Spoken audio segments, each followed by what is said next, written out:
مرنے کے بعد کی زندگی۔ حضرت ابو ہریرہ کہتے ہیں کہ حضور صلی اللہ علیہ وسلم نے فرمایا، جب میت دفن کی جاتی ہے تو اس کے پاس دو سیاہ کیری آنکھوں والے فرشتے آتے ہیں۔ ان میں سے ایک کا نام منکر اور دوسرے کا نام نکیر ہے۔ دونوں اس سے پوچھتے ہیں، تم اس آدمی محمد صلی اللہ علیہ وسلم کے بارے میں کیا کہتے ہو؟ وہ وہی کہے گا جو دنیا میں کہا کرتا تھا، یعنی محمد صلی اللہ علیہ وسلم اللہ کے بندے اور اس کے رسول ہیں۔ میں گواہی دیتا ہوں کہ وہ اللہ تعالیٰ کے سوا کوئی الہ نہیں اور حضرت محمد صلی اللہ علیہ وسلم اس کے بندے اور رسول ہیں۔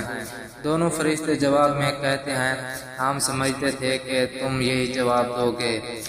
پھر اس کی قبر 70 در 70 ہاتھ فراغ کر دی جاتی ہے اور اسے روشن کر دیا جاتا ہے۔ پھر بندے سے کہا جاتا ہے کہ سو جاؤ۔ وہ کہتا ہے، میں اپنے اہل و عیال میں واپس جا کر انہیں اپنی مغفرت کی خبر دینا چاہتا ہوں۔ فرشتے جواب میں کہتے ہیں، یہ ممکن نہیں، بلکہ اب تم دلہن کی نیند جیسی پرسکون نیند سو جاؤ جسے اس کے محبوب کے علاوہ کوئی نہیں جگاتا۔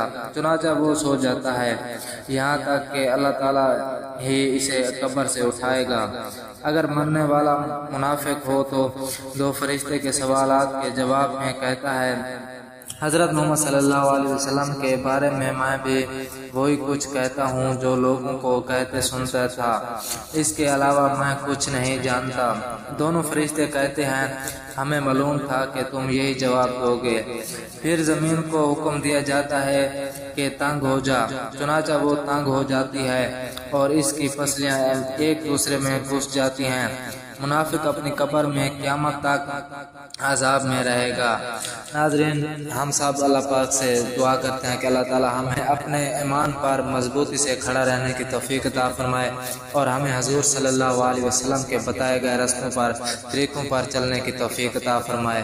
آمین یا رب العالمین۔